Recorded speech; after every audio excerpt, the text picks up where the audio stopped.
आंखों, सुनते कानों और धड़कते दिलों, आप सबको हमारी तरफ से अस्सलाम वालेकुम। वालेकुम अस्सलाम। हाय हाय हाय, क्या बात है आज तो। ते तुसी भी क्या बात है, प्रोग्राम करना है कि बदला लेना है? लगा वैसे ऐसे जिवें कब्जा लेना है। सारे इजी बैठे हैं, लगता उधर ही ठंड शुरू हुई है। अपने ईमान से बताएं, आप लोग ऐसे नहीं लग रहा कि माल्टा बैठ के कॉमेडी कर रहे हैं। वैसे भाई तेकर अंडरटेकर आया तो कह रहे आया तो है तो रजाइयां वाली पेटी लवा दे। अपना परछावा देख के कह रहे ओए तेरे को भी मोटरसाइकिल नहीं है।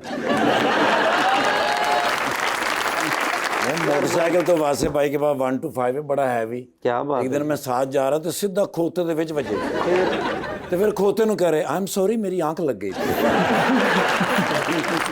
क्या सर, आई एम सॉरी मेरी आंख लग गई। लीजिए बुलाते हैं अपने आज के खास मेहमान को, खास तौर पे कराची तशरीफ लेकर आए हैं actor, singer and songwriter जनाब जुनैद खान।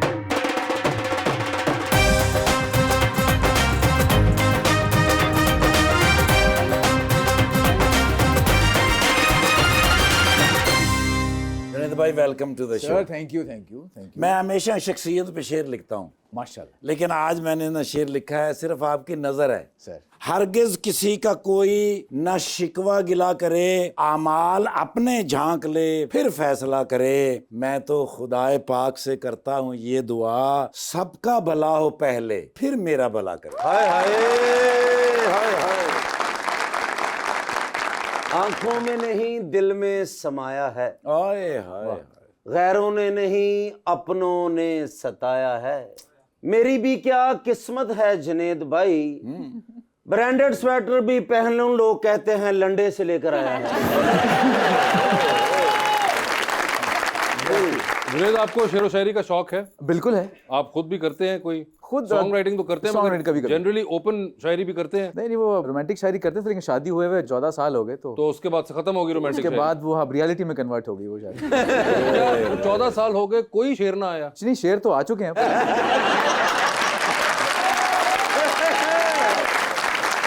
वो तो मुल्क में शेर आ चुके हैं, आपकी जिंदगी में कोई रोमांटिक शेर ना आया?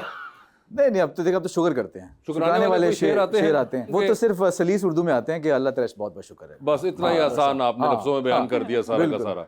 मगर how you been? I been very good. बड़े अरसे बाद मुलाकात हो रही है और आप बिल्कुल वैसे के वैसे ही दिखते हैं जैसा कि आप आज से 2-3 साल पहले भी दिख रहे थे और उससे 2-3 साल पहले भी दिख रहे थे। मैं तो चलो 10 साल पहले शायद कोई फुरम हुई, ठाकुर साहब ने अपने को क्या किया, फिक्स कराया ना। ठाकुर साहब असल में आज से 20 साल पहले ही इस जोन में चले गए थे। इन्हां दे अंदर धागे दा काम होया ना। भाई यंग पे बात हो रही है, यंग जंग पे नहीं, आप तंग है। आपसे तंग है वो। मगर नहीं, ठाकुर साहब तो खैर एक और उसमें है, मगर आप तो बाकायदा मेहनत बहुत करते हैं अपने आप को ऐसा दिखाने के लिए और रखने के लिए। बस सर शौक है कुछ हद तक और एक फिटनेस का जुनून भी एक तरह से। स्पोर्ट्स में जब इन्वॉल्व हुआ मैं स्पेशली क्रिकेट में तो फिर वो एक और ही डायरेक्शन में निकल गया। फिर अपने आप को मजीद फिट करना, ट्रेनिंग, डाइट पे ख्याल रखना, फिटनेस का ख्याल रखना, वो सब चीजें फिर साथ में मिल गई और फिर प्रोफेशन की डिमांड भी ऐसी है तो फिर बिल्कुल ये अब करना ही पड़ा। क्रिकेट आप खेलते हैं अभी भी? बिल्कुल खेलते हैं, तो बैट्समैन के बॉलर? तकरीबन दोनों। वैसे तो बॉलर हूँ लेकिन कभी कभार बैटिंग भी कर लेता हूँ। तेज गेंद करके किल्ली उड़ा दे।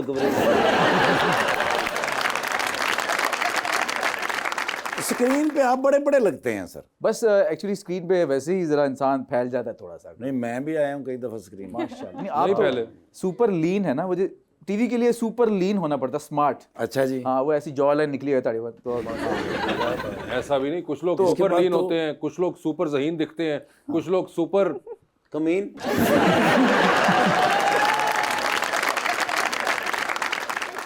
वैसे तो बहुत अच्छे लग रहे हैं। पहले तो मैं ये कहूंगी आप म्यूजिक भी करते हैं, आप एक्टिंग भी करते हैं, तो कौन सा ऐसा मीडियम है जिसमें आपको लगता है एज अ क्रिएटिव पर्सन आप ज्यादा बेहतर अपने आप को एक्सप्रेस करते हैं? देखिए दोनों फील्ड्स वैसे अपनी तरह से बड़ी यूनिक हैं। म्यूजिक में मैंने हमेशा अपनी शायरी, अपने अल्फाज, अपने ख्यालात का इजहार किया। टीवी में ये है कि दूसरी स्क्रिप्ट्स होती हैं, उसमें किरदारों को पढ़ने का मौका मिलता है, समझने का मौका मिलता है। दोनों की अपना एक मजा है, तो दोनों मैं एंजॉय करता हूँ। नहीं, मगर क्रिएटिवली आपको ज्यादा सेटिस्फाई क्या करता है? ज्यादा सेटिस्फाई म्यूजिक करता है। म्यूजिक करता है ना, क्योंकि जाहिर बात है खुद लिखा, खुद कॉम्पोजिशन बनाई, खुद ही खुद गाया। परफॉर्म किया खुद ही सुना। और बंद कर दिया। मुझे सुनना नहीं। सर दुनिया तो सुनती है ना, खुद भी तो सुनती है। वैसे म्यूजिक का ये है कि आप अगर रिलीज कर दें उसको, अगर आप खुद भी सुन लें तो उसकी भी एक तस्कीन है। वो जरूरी नहीं है कि वो चीज़ फैले और वो चीज़ मशहूर हो तभी आपको सुरूर मिलता है। वो चीज़ रिलीज कर दें आपको खुद भी एक सुकून मिलता है कि यार मेरी जो अल्फाज थे, ये मेरा ख्याल था, वो एक उसको एक शक्ल मिली। और म्यूजिक से बंदा एवं हिट हो जाता जी। वेख लो चाहत फतेह अली खान वेख लो तुम। लेकिन जब आप म्यूजिक वीडियोस कर रहे थे, ऑब्वियसली आपकी स्क्रीन प्रेजेंस थी एक, तो वहां से आपको एक्टिंग में ख्याल आया या इट वाज या समथिंग पहले दैट का यू शौक था जो छुपा पड़ा था? ऑलवेज कुछ एक हद तक कभी कभार थिएटर भी किया, पता नहीं शायद वैसे आपको याद हो, एक हमने एक जमाने में थिएटर भी हल्का फुल्का अटेम्प्ट किया। मैं छोटा था उस वक्त, तो हल्के फुल्के वो कैरेक्टर्स नहीं होते कि जी पीछे लंगो तो गोली बजे तो टाटा टाटा करके गिर जाए आदमी। तो वो वाले कैरेक्टर एक जमाने में किए। फिर यूनिवर्सिटी में जब आया तो कॉलेज के इवेंट्स में, थिएटर इवेंट्स में पार्टिसिपेट किया, लेकिन फिर म्यूजिक में इतना इन्वॉल्व हो गया कि टाइम नहीं मिला। आई थिंक म्यूजिक में था मैं तो, हमारे एक दोस्त हैं जवाद बशीर साहब, उन्होंने मुझे किसी म्यूजिक वीडियो में एक्टिंग करते हुए देख लिया, तो उन्होंने कहा भाई तुम आओ जरा, हम बैठ के बात करते हैं। तो उन्होंने मुझे एक म्यूजिशियन का ही कैरेक्टर ऑफर किया, मेरा पहला जो प्रोजेक्ट था टीवी का, और फिर वहीं से फिर कहानी शुरू हो गई। आप माशाल्लाह सिंगर तो अच्छे हैं ही, एक्टर भी बहुत अच्छे हैं, हम आपके ड्रामे वगैरह देखते हैं। Thank you. मुझे वैसे ना एक्टिंग का शौक है बहुत ज्यादा, तो क्या करना चाहिए सीखने के लिए? वो कहते हैं ना अकेडमी तो नहीं है, फिर किन का ड्रामा देखना चाहिए? आप क्या करते हैं जब कोई चीज सीखनी हो? एक्टर जो होता है वो हर वक्त किरदारों को पढ़ ही रहा होता है, जिससे भी वो इंटरैक्ट कर रहा होता है, जिससे मिल रहा होता है, उसको समझने की कोशिश कर रहा होता है। क्योंकि कभी कभार ऐसे कैरेक्टर्स आते हैं जहाँ पे आप वही जो डिफरेंट कैरेक्टर्स आपने एब्जॉर्ब किए होते हैं उनको आप इमोट कर रहे होते हैं। तो हमारा काम है सिर्फ दुनिया को पढ़ना। इस वक्त मैं आपसे बात कर रहा हूँ तो आपको अंडरस्टैंड कर रहा हूँ, मुझे पढ़ा है। कुछ हद तक आपको पढ़ रहा हूँ अभी। अच्छा जी पढ़ें, क्या लिखा हुआ है? लिखा हुआ है ABC ABC ਤੁਹਾਡਾ ਹੁੰਦਾ, ਸਾਡਾ ਅਲਿਫ ਬੇ पे ਹੁੰਦਾ है। ये मुझे बताए, वो जो UET से आपने इंजीनियरिंग की थी जी, तो वो डिग्री पड़ी हुई अभी भी पास ही? बिल्कुल पड़ी हुई है, संभाल के उसको लैमिनेट करके रखा हुआ है। और आपकी थी किस उसमें इंजीनियरिंग? मेरी थी वैसे माइनिंग में। माइनिंग में? सो माइनिंग के लिए मुझे जोड़ा या उस साइड पे जाना पड़ता। मैं शहर वाला बच्चा था, अच्छा। तो मैंने वो जब डिग्री कंप्लीट की तो मैंने कहा नहीं इसको रखते हैं संभाल के। मगर ये पहले आपको जब आपने सिलेक्ट की थी माइनिंग, तो उस वक्त ख्याल नहीं आया था कि इसके लिए बहुत दूर जाना पड़ेगा? उसके लिए ये था कि उस वक्त डॉक्टर होता था या इंजीनियर होता था हमारे जमाने में। हाँ नहीं, मगर तो इंजीनियरिंग के साथ अंदर भी कोई इलेक्ट्रिक कर लेते, कुछ और कर लेते। ये था कि इंजीनियरिंग के साथ MBA करना है, अच्छा। ये करना था, और इंजीनियरिंग MBA करके शहर में ही रहना है। तो ये था, तो फील्ड में जाने का वैसे मेरा प्लान नहीं था, क्योंकि उसके बाद इंजीनियरिंग करने के बाद आप बहुत सी चीज़ों में और भी घुस सकते हैं, बहुत शोबों में और भी जा सकते हैं। प्लान ये था कि डिग्री होगी, MBA करेंगे, शहर में ही रहेंगे। तो जो मुझे लगी, जो कि मेरी इंटर के मार्क्स के हिसाब से बैठ रही है, वो सिविल थी या फिर माइनिंग। मैंने माइनिंग को सिलेक्ट किया। माइनिंग आपने जिन्हें कर ली। कई गाना गाने गए हो तो वारी ना आई होवे, वापस आ गए। ऐसा हुआ है?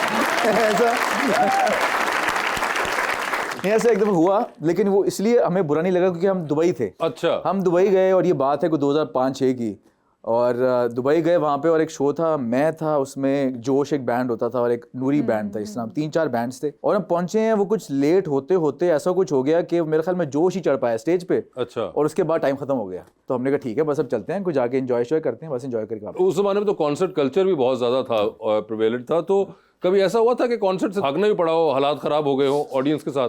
बिल्कुल ऐसा हो जाता है। ऐसा कॉन्सर्ट आपने अटेंड किया है? बिल्कुल ऐसा हो जाता है। मैंने एक ऐसा कॉन्सर्ट ही देखा हुआ है जिसके, मैं तो खैर गाना नहीं गाता था, मगर मेरे कुछ दोस्त थे, वो उनका नाम नहीं मैं लूंगा, कौन कौन से बैंड परफॉर्म कर रहे थे, तो ऊपर थे और वहां पे बोतलें चलना शुरू हो गई। हाँ, वो जमाना था जब वो, अब तो प्लास्टिक की आपकी बोतलें आ गई हुई हैं, सॉफ्ट ड्रिंक्स की, उस जमाने में शीशे की होती थी। खैर ये उसके बाद तो वो उसमें उड़ने की सकत बहुत ज्यादा होती है। बोतल इंज बजदी, इंज लगता जिवें ससुराल वाले ने हमला कीता। तेज बोतल होंदी है। मगर ऐसा कभी हुआ? क्योंकि वो भी मैंने देखा हुआ है। हमारे जमाने में सिक्योरिटी वाला सिस्टम जरा कम था, तो वो बोतलें भी अलाउड थी, पानी की भी सब चलती होती थी जमाने में। एक शुक्र है कि मुझे लगी नहीं, लेकिन इधर से जरूर गुजरी है ऐसे करके। ਜਦੋਂ ਛੁੱਟੀ ਹੁਣ ਤੁਸੀਂ ਦੂਰ ਪੈਂਦੇ ਤੁਹਾਨੂੰ ਪਿਆਉਣਾ ਚਾਹ ਰਿਹਾ ਸੀਗਾ। ये बड़ा एक कल्चर था ये बहुत ज्यादा। नहीं, एक बार ये हुआ था कि वो कन्फेटी नहीं होती ठा जो, अच्छा वो अलहमरा ओपन एयर लाहौर, बड़ा मजेदार वेन्यू, वहाँ कॉन्सर्ट था और वो कन्फेटी फटी है और मैं गाना गा रहा हूँ, 1-2 कन्फेटी मेरे मुंह में आई है। अब वो बिल्कुल गाना पीक पे चल रहा है, तो मैं पलट के मुड़ा हूँ, मैंने कुछ माइक देकर खांसा है 2-3 दफा, शुक्र है वो निकल गई, वरना एम्बुलेंस को बुलाना पड़ता उस वक्त। आप